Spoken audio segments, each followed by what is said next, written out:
Isabel, socialista de tributos indiretos na KPMG do Brasil.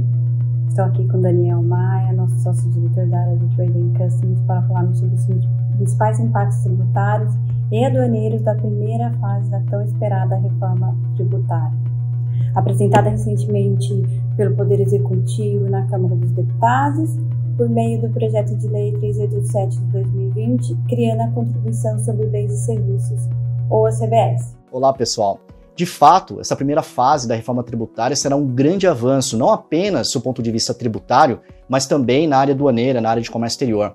Ainda existem vários pontos polêmicos e algumas perguntas sem respostas, mas fica claro aqui qual é o objetivo do governo, que é simplificar a apuração dessas contribuições e principalmente começar a eliminar do nosso ordenamento jurídico algumas questões que só existem no sistema tributário brasileiro, como, por exemplo, o cálculo de tributo por dentro.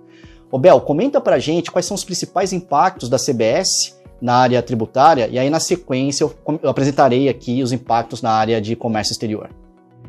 Vou destacar aqui alguns pontos trazidos no PL.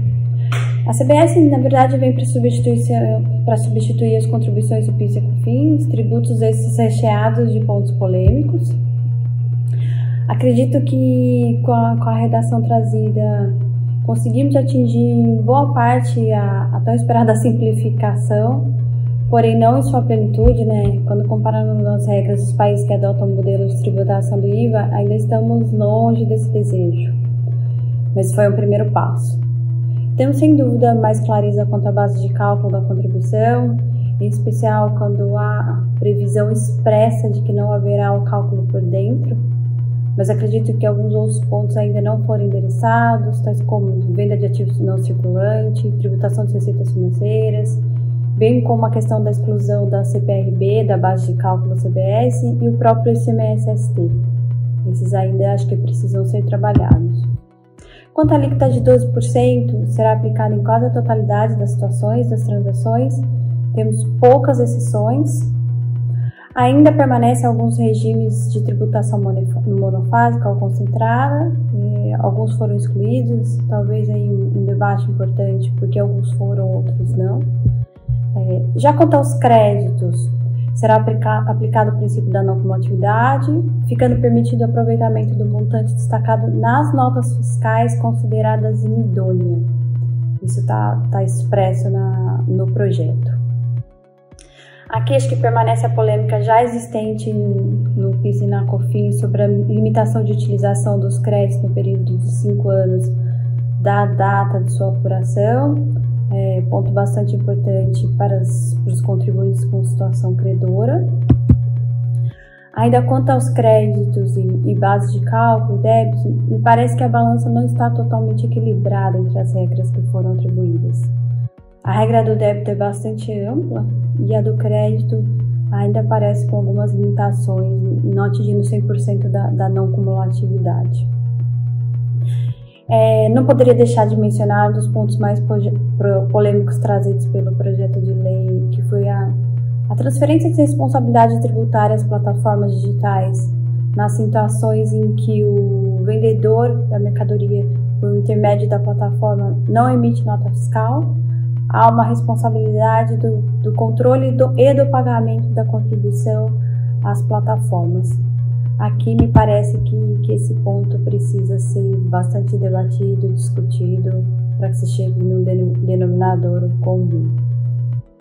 Bom, temos muitos outros pontos importantes do projeto, mas eu volto com o Daniel para que ele comente sobre os impactos aduaneiros da CBS. Pessoal, com relação à área aduaneira, logo de cara, no artigo 1º do projeto de lei, o legislador comenta que a CBS incidirá sobre operações de bens e serviços, tanto no mercado interno, como também operações de comércio exterior. Como já era esperado, a CBS nascerá com uma série de características similares às das contribuições precursoras, como PIS e COFINS, PIS/COFINS e importação, como, por exemplo, o fato de não incidirem sobre exportações de mercadorias e serviços aqui do Brasil, bem como o direito à manutenção de créditos a ela vinculados. Tá? Quanto à exportação de serviço, até uma curiosidade, o projeto de lei não faz referência à necessidade de ingresso de divisas para a não incidência da CBS, que atualmente é uma condição para não incidência de PIS e COFINS e exportação de serviços aqui no país. Com relação à Zona Franca de Manaus, sem novidade, se você faz uma venda por um estabelecimento não localizado na Zona Franca de Manaus para um estabelecimento localizado na Zona Franca de Manaus, você terá isenção da CBS. Quanto às importações de bens, a alíquota geral é a famosa alíquota de 12%, exceto para os casos, produtos relacionados lá no anexo 2 do projeto de lei que estão sujeitos à incidência monofásica, tá? Desta forma, pessoal, se for aprovado esse projeto de lei, não teremos, graças a Deus, a figura do algo semelhante ao adicional de COFINS, que é um custo para os importadores. Aqui terá o princípio da não cumulatividade nessa situação. O contribuinte será o próprio importador, ou adquirente de produto entrepostado, se for o caso, e nas importações indiretas haverá solidariedade também com o adquirente e encomendante, dependendo da modalidade. Okay? Com relação ao fato gerador, considerar ocorrido na data de registro da DI ou da do INPE para consumo. E a base de cálculo será sempre o valor aduaneiro, não haverá tributo sobre tributo, e essa questão já comentei aqui, será eliminada do ordenamento jurídico brasileiro. Ok? Com relação às importações de serviço, a alíquota também será de 12% e incidirá sobre o valor pago, creditado, entregue, empregado ou remetido como contraprestação pelo serviço antes da retenção do tributo. E por fim, há uma grande polêmica aqui com relação aos regimes aduaneiros especiais. Justamente porque o projeto de lei ele sugere alteração nas leis 11.945 e 12.350, suprimindo PIS e COFINS importação da base legal para suspensão ou isenção de tributos nas importações ou aquisições internas sob drawback, suspensão, isenção e também sob recoff, e não incluiu a CBS lá no contexto de tributo suspenso, isento ou com alíquota zero. Tá? Com relação às importações sob drawback ou recoff, há segurança jurídica, porque no artigo 81 do projeto de lei, há menção que a suspensão do pagamento do II e do IPI vinculado à importação em decorrência de aplicação de regimes aduaneiros especiais também implica a suspensão da CBS, ele estende a CBS. No entanto, caso seja mantida essa redação, ficaríamos sem base legal para isenção de CBS no drawback isenção ou alíquota zero, e também não teríamos base para suspensão na aquisição no mercado interno de insumos sob drawback e também sob recoff.